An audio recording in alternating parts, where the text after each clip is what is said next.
The morning I buried my husband, I thought the hardest part of my life was already behind me. I was wrong.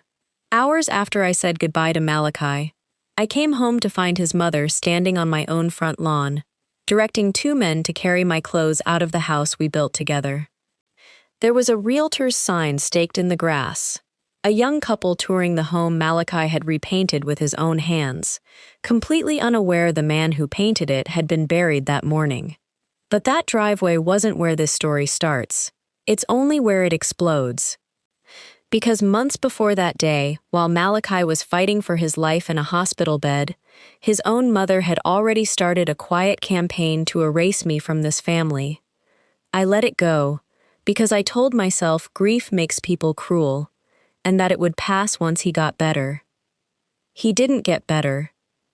And it never passed. By the end of this story, you'll understand exactly how a woman survives being pushed out of a hospital room, pushed out of a funeral, and pushed out of a house that was legally hers, and still comes out stronger than the people who tried to erase her. There's a twist coming that even I didn't see coming until the day it happened, so stay with me. My name is Amara Jennings. This is my story. I met Malachi Vaughn in a bookstore. On an ordinary Tuesday neither of us expected to matter. He asked what I was writing.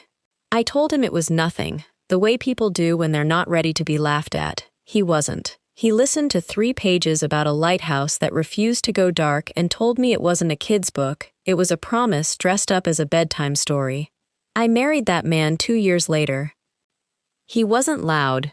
He was the kind of man who remembered how you took your coffee after meeting you once, who called his mother every week out of love, not obligation. Hold on to that detail. It matters more than you think right now. Malachi wasn't his mother's only child. He had a brother, Desmond, and a sister, Renata, but he was the one Odessa built her identity around, the son who made partner before 30, who quietly paid his parents' property taxes without ever mentioning it. For years, Odessa had been the center of his world. Then I came along, and that center shifted. She never forgave me for it. It came out sideways at first. Comments about wives who know how to take care of a man properly. Digs about my writing career not being a real job. Cornelius, Malachi's father, stayed quiet the way he'd learned to over 30 years of marriage. Desmond and Renata fell in line the way they always had. I told myself it was manageable. I was wrong about that too. 18 months into our marriage, Malachi was diagnosed with pancreatic cancer. Stage 3, moving fast toward stage 4. I remember him joking with the doctor about finally having an excuse for the weight loss, trying to keep me from falling apart before he did. That was Malachi, even walking into the worst news of his life. When we told his family, Odessa's first question wasn't about treatment. It was, whose side of the family does cancer run in? Because it's not ours. She needed a reason it couldn't be her fault. She decided, before the day was over, that it was going to be mine. Here's something nobody tells you about watching someone you love get sick. Sometimes the people around the disease hurt you almost as much as the disease itself, because everyone assumes grief and illness excuse anything they do to you. Malachi was hospitalized for weeks when an infection complicated his treatment. I moved into that room like it was my second home. I learned every nurse's name, memorized his medication schedule, brought him the audiobooks he liked when reading got too tiring for his eyes. Odessa visited every day, and every day she made it clear she considered that room hers to control. She repositioned chairs so his bed faced her instead of me. She answered doctors' questions meant for me. She once told a nurse, in front of me, I'm his mother, I should be the one deciding, when the nurse had simply asked who wanted to hear his labs first.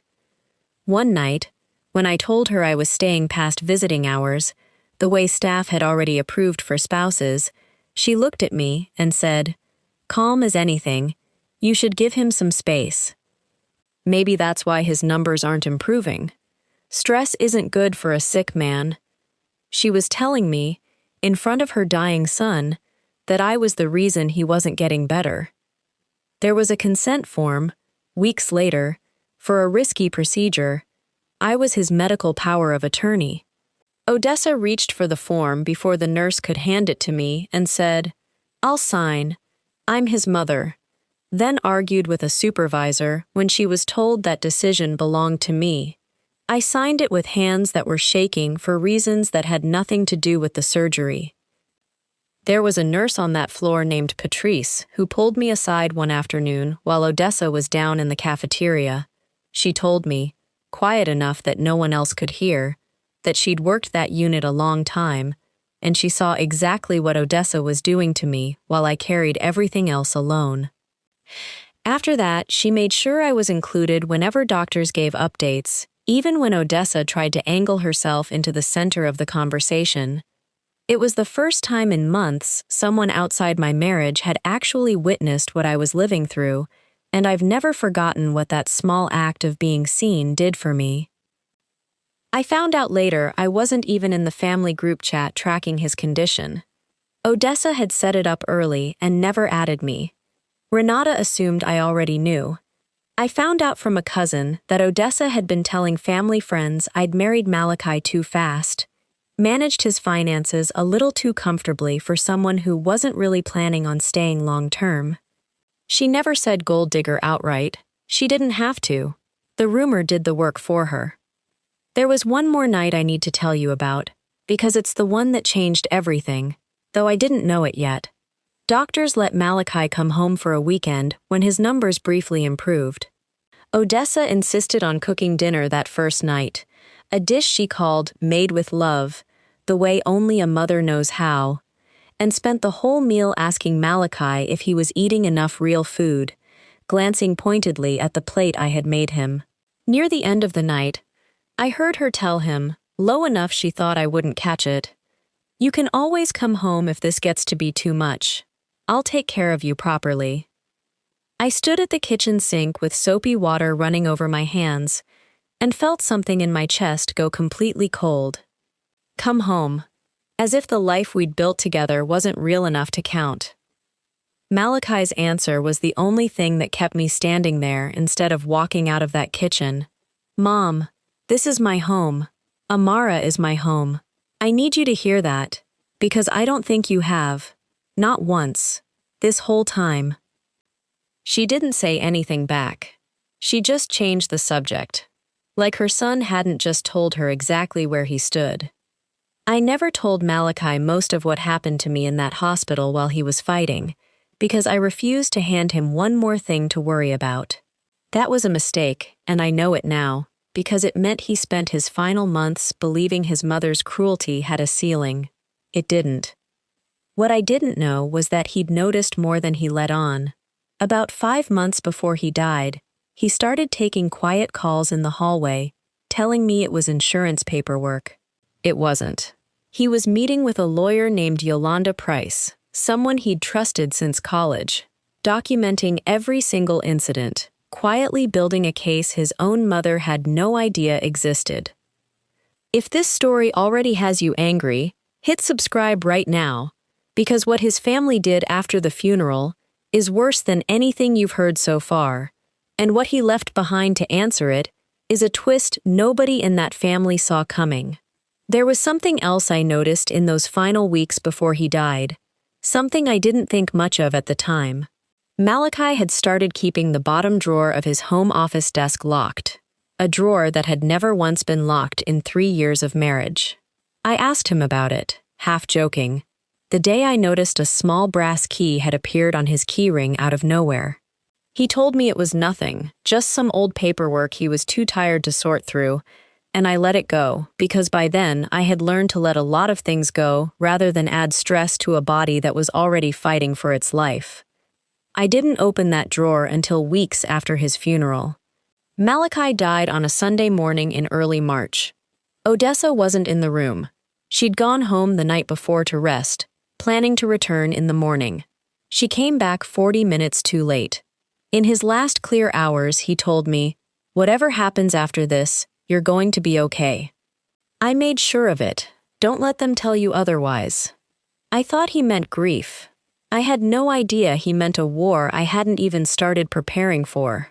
The funeral was 3 days later. Odessa sat 2 seats down in black, dabbing at eyes that never produced a single tear. Near the end of the reception, she put her hand on my arm and said, "We'll need to talk about the house soon. It's better we handle it while everyone's already gathered." I told her this wasn't the day. She said she understood and walked away. I had no idea soon meant 4 hours. There's something I didn't know until much later that afternoon. About 20 minutes before I pulled into my own driveway, Renata sent me a text message. I didn't see it, because my phone was buried in my purse the entire drive home. It said, "Mom's already got people at the house." I tried to tell her to wait. I'm sorry. She had known. She had tried, in whatever small way she was capable of, to slow her mother down. And instead of calling me, instead of driving over to warn me in person, she sent a message to a phone I wasn't checking, then let it happen anyway. It would take her a full year to learn the difference between feeling bad about something and actually doing something about it. But I didn't know any of that yet. All I knew, pulling into my own driveway still in my funeral dress, was what was waiting for me in the yard. I got home still in my funeral dress and found a realtor's sign staked in my own yard, a young couple mid-tour on my porch, and Odessa directing movers to carry boxes of my clothes onto the lawn. "This house was never really yours to keep," she told me. "You never even took his name." Hours after burying her son, she was telling me 3 years of marriage meant nothing because of a name on a document. I gave them 1 hour to leave. Then I called the only lawyer's name I remembered Malachi ever mentioning, and what happened next is the reason this story has a completely different ending than his mother expected. Yolanda Price arrived still in her funeral suit, carrying a folder that seemed to weigh more than grief itself. She sat everyone down and said Malachi had updated his estate 11 months earlier. The house, and the majority of his assets, belonged entirely to his wife. Odessa insisted she knew what her son would have wanted. Yolanda slid over the refinance paperwork, done 14 months earlier, in Malachi's name alone. There was no claim left to make. Desmond asked what they were entitled to, as blood. Yolanda's answer was quiet in tone, not in weight. "There is," she said. "Malachi left each of you a letter. 4 envelopes."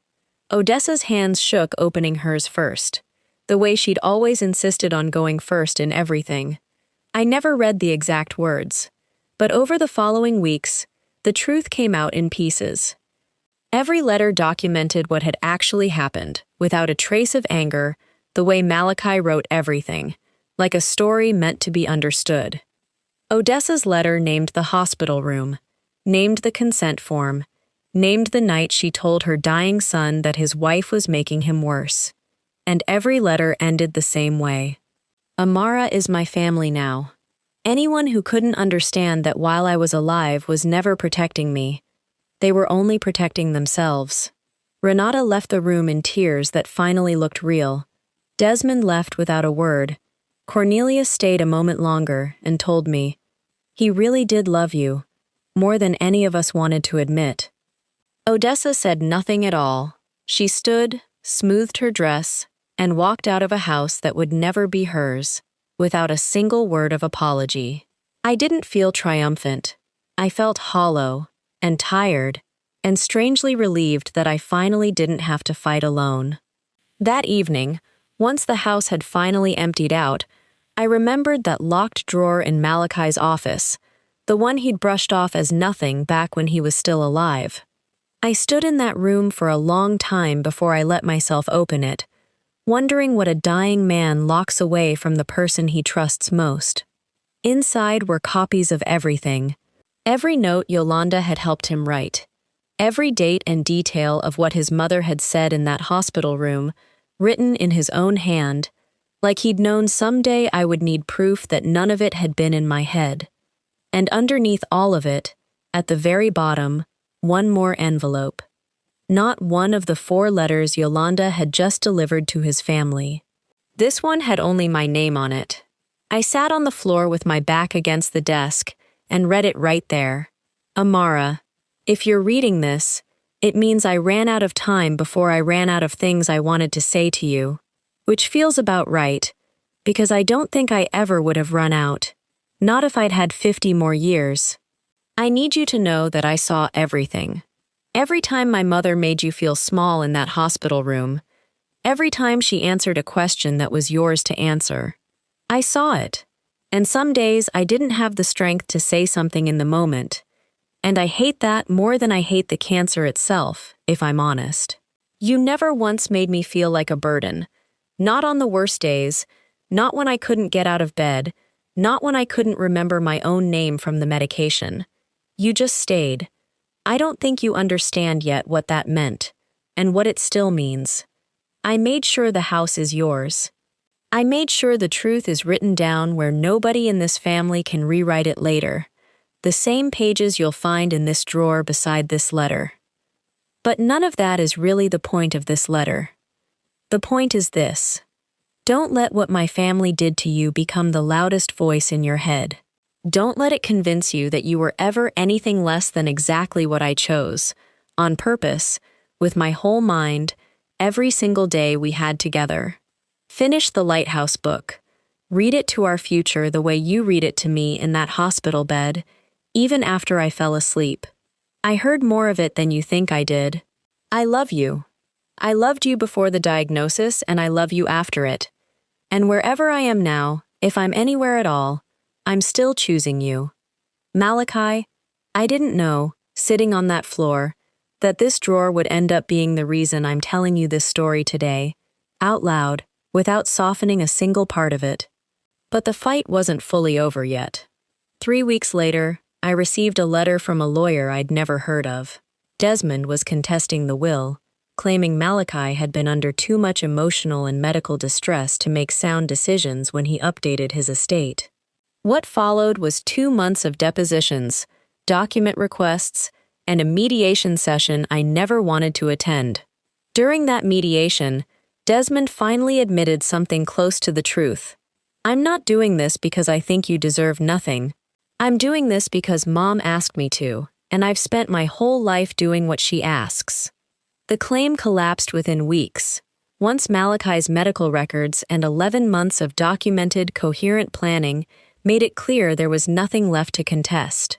If you've ever dealt with someone who'd rather walk out or fight you in court than admit they were wrong, tell me in the comments, because I have a feeling a lot of you already know exactly what that feels like. The Vaughns didn't come back for months after that. I stopped writing for a long time.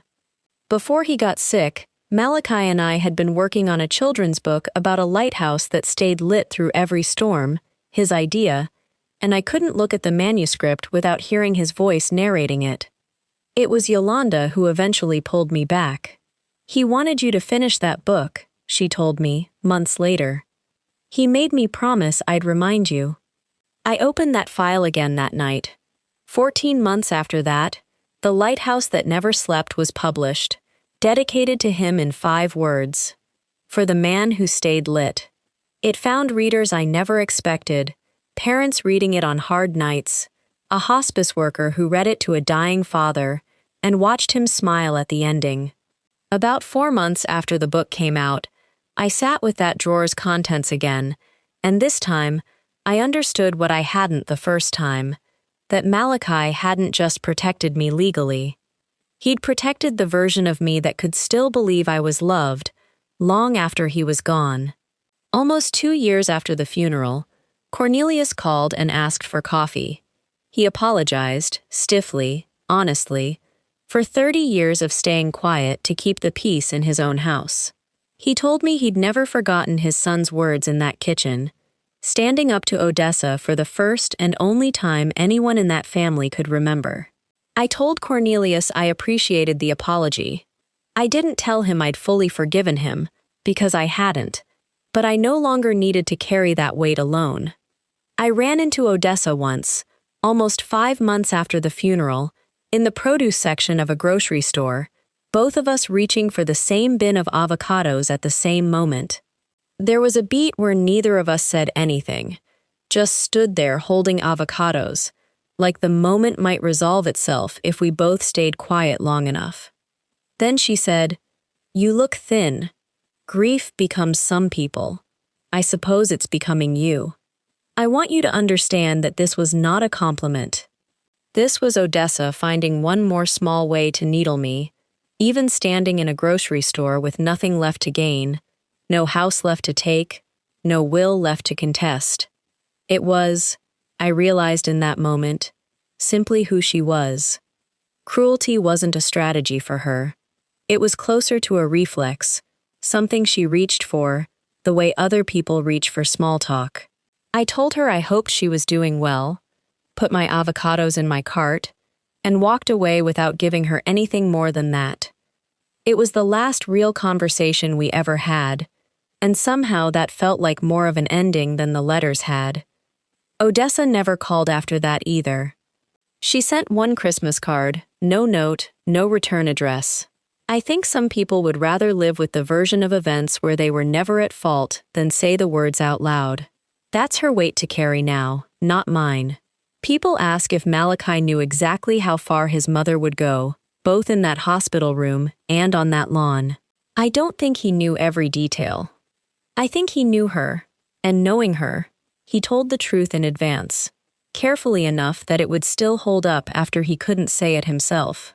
Real love doesn't disappear when someone dies. It becomes a deed with the right name on it. A letter written 11 months ahead of time. A promise kept by a man no longer there to keep it, except that somehow, he still was. If this story shocked you, wait until you see the next one. Subscribe to Unfinished Tales, where every story has a twist you won't see coming.